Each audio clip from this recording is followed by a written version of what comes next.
Okay, so we need to find the mean absolute deviation of this set of numbers. So the first thing that we need to do is we need to find the mean. So we're going to add up those numbers.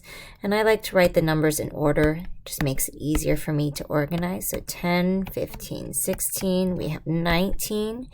Then we go to 21 and 24. Oops. And then 27 and 28. So that is 1, 2, 3, 4, 5, 6, 7, 8 pieces of data. So I'm going to go ahead and start adding. 5 plus 6 is 11, plus 9 is 20, plus 1 is 21, plus 4 is going to be 25, plus 7 is going to be 32, plus 8 is 40, so I'll carry that 4. 4 plus 1 plus 1 plus 1 plus 1 is 8, plus 2 is 10, plus 2 plus 2 plus 2 is 16. So I have 160. And I'm going to divide that by how many numbers I have in my set, which is 8. And that is a nice even 20. Well, that's nice. Now we need to take that mean and we're going to subtract it from each number in our data set.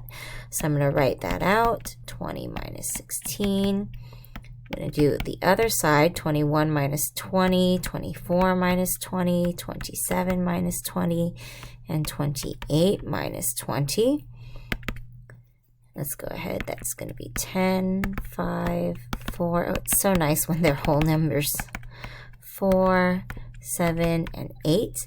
We're going to add up those numbers. We've got 10 plus 5 is 15, plus 4 is 19, plus 1 is 20, plus 1 is 21, plus 4 is 25, plus 7 is going to be 32, plus 8 is going to be 40. Oh, wow, this is going to be nice and easy.